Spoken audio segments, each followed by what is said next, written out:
Assalamualaikum warahmatullahi wabarakatuh. Di video ini kita belajar tentang pendahuluan sel. Pertama kita bahas tentang sejarah sel. Jadi bisa dilihat di diagram ini. Jadi sejarah sel ditemukan oleh Robert Hooke tahun 1665, kemudian diteruskan oleh Anthony van Leeuwenhoek, ini penemu mikroskop tahun 1673, kemudian diteruskan oleh Robert Burn 1831 sampai ke 1835 oleh Hugo van Moel dan Kat Nageli. Kemudian oleh Strasbourg dan Fleming tahun 1870, kemudian Hedwig tahun 1875. Sekarang kita bahas satu-satu. Yang pertama oleh Robert Hooke tahun 1665. Jadi ini Robert Hooke dia menemukan sel pertama kali ya. Jadi dia menemukan itu dari gabus ya. Gabus itu yang untuk cuci-cuci itu dia potong melintang, kemudian dia lihat dari mikroskop sederhana, kemudian dia menemukan adanya ruang-ruang seperti sel penjara. Makanya dia namakan objek yang ditemukan itu sebagai sel ya, kotak-kotak ruang kosong oleh Robert Hooke tahun 1665. Kemudian penemuan ini juga berlanjut oleh Anthony van Leeuwenhoek. Jadi dia merupakan penemu mikroskop pertama kali. Beda dengan Robert Hooke yang dari benda mati ya, dari gabus tadi. Kalau ini dia objeknya itu dari genangan air dan sisa makanan yang menempel pada gigi gitu ya. Kemudian dia taruh di mikroskop, ternyata ada benda yang bergerak-gerak gitu ya. Dia namakan animal cellulae karena ini dia ada yang bergerak gitu ya. Kemudian tahun 1831 dilanjutkan oleh Robert Bone. Ini juga beda lagi objeknya, dia melihat menemukan suatu benda dengan mikroskop yang dia namakan nukleus atau antisel. Jadi dia temukan ini seperti sel ya, seperti ruang-ruang kosong, tapi di tengahnya ini ada intisel, dia menyebutnya nukleus ya. Kemudian tahun 1835 Hugo van Moel dan Carnegie dia menemukan inti sel dan histoplasma sel mengalami pembelahan menjadi dua sel anakan. Jadi sel ini dapat mengalami pembelahan menjadi dua sel ya.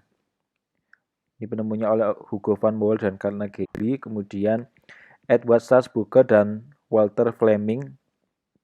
Inti sel memelihara kelangsungan hidup suatu jenis makhluk hidup. Kemudian Fleming memperkenalkan istilah mitosis. Ya, jadi dia menemukan teori. Jadi yang menemukan nukleus tadi kan Robert Bone. Dia menemukan bahwa inti sel ini memelihara kelangsungan hidup suatu jenis makhluk hidup yang lain. Ya. Jadi dia menemukan teorinya dari penemuan oleh Robert Bone. Kemudian yang ditemukan oleh tadi Hugo van Moel dan Carl Morgelli yang satu sel menjadi dua sel, itu dia ditamakan oleh Fleming, itu namanya mitosis, pembelahan sel. Kemudian Oscar Hedwig 1875, ya dia seorang embriologis, dia mendemonstrasikan antara sel sperma dan ovum untuk pertama kalinya, ya dia dapat melakukan terjadinya pembelahan sel. Itu ya. Ini yang sejarah penemuan sel. Kemudian kita masuk ke sejarah kehidupan. Menurut sejarah kehidupan hampir mirip ya. Jadi pertama kali ya memang ini cikal bakal sel pertama kali memang Robert Hooke yang berjasa itu ya. Dia menemukan makhluk hidup yang dari sel gabus ya, sel gabus ya potong melintang tadi. Dia dilihat adanya adanya sel yang bentuknya seperti penjara, itu dia namakan selule atau di bahasa Indonesia kan sel. Kemudian sejak itu muncullah teori abiogenesis dan teori biogenesis. Mungkin ada beberapa yang kalian sempat mendengar gitu ya. Teori abiogenesis ini nama lainnya teori generatio spontane ya. Ini teori yang menyebutkan bahwa makhluk hidup itu terbentuk secara spontan. Dia namanya teori generatio spontan ya. Jadi yang makhluk hidup itu terbentuk secara spontan. Kemudian abiogenesis ya, bisa dikatakan bahwa makhluk hidup muncul itu dari benda mati ya. Dari A itu kan artinya tidak kalau dalam bahasa Latin. Yang menganut teori abiogenesis atau teori generatio spontanea yakni Aristoteles. Ini 384 sampai 322 sebelum Masehi. Jadi dia menemukan fenomena yang ada di alam gitu ya. Dia melihat tikus berasal dari kain kumal ya. ular berasal dari tanah lembab, dan belatung berasal dari daging busuk. Ini semua kan benda mati ya. Jadi dia waktu tidur kemudian ada kain kumal kok ada tikus, tanah lembab kok muncul adanya ular, kemudian belatung kok muncul dari daging busuk ya. Makanya dia pertama kali yang menganut teori abiogenesisnya itu Aristoteles ya, ini sebelum Masehi. Kemudian termasuk juga Anthony van Leeuwenhoek ya. Animalcules yang didapat dari sisa makanan yang menempel pada gigi dan tumpukan jerami dengan genangan air hujan gitu ya. Kalau yang sekarang kita temukan ini beda ya.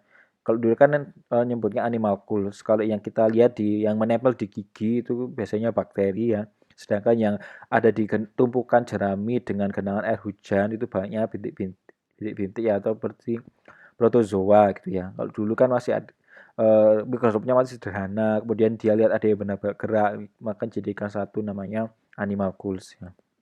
Ini penemu mikroskop. Kemudian itu ada, jadi selain ada Aristoteles dan siapa tadi? Robert Anthony van Leeuwenhoek, penganut teori abiogenesis, yang sejarawan atau teori yang ketiga ini dia pakai kaldu John Adam tahun 1745 yang mengatakan bahwa mikroorganisme timbul secara spontan dari kaldu. Kaldu kan juga benda mati kan nggak mungkin di situ ada makhluk hidup ya, tapi dia menemukan fenomena bahwa mikroorganisme itu timbul secara spontan dari kaldu. Kemudian setelah beberapa tahun kemudian ada beberapa ilmuwan yang menolak teori abiogenesis ya. Salah satunya itu Francisco Redi. Tadi lawan dari abiogenesis yaitu biogenesis yang menyebutkan bahwa makhluk hidup itu berasal dari makhluk hidup sebelumnya.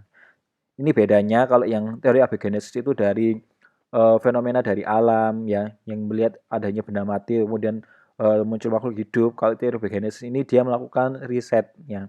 Yang pertama Francisco Redi tahun 1668. Dia menyebutkan bahwa belatung bukan berasal dari daging busuk. Ya, jadi dia menemukan melakukan riset ya. Jadi ada 3 toples ya. Awalnya dia melakukan 2 toples saja. Satunya ditutup, satunya dibuka. Yang ditutup rapat jelas tidak ada belatung, kemudian yang terbuka ini jelas ada belatung karena ada lalat yang masuk. Tapi ini di um, masih di tidak setujui ya, tidak sepakat sama penganut teori abiogenesis bahwa untuk terbentuknya satu makhluk hidup itu harus ada namanya udara. Kalau di toples yang ditutup ini kan nggak ada udara, otomatis ya tidak ada makhluk hidup yang muncul di situ ya. Kemudian dia melakukan riset ketiga kalinya, sama dia pakai 3 toples, tapi yang satunya ini ditutup kain kasa. Jadi kalau ada kain kasa itu kan masih memungkinkan udara untuk masuk ya. Ini juga sudah terbukti bahwa belatung itu tidak berasal dari daging busuk ya, tapi berasal dari lalat ya. Belatungnya itu ternyata adanya itu di atas kain kasa. Itu ini sudah terbukti. Kemudian eh, jadi dia menolak teori dari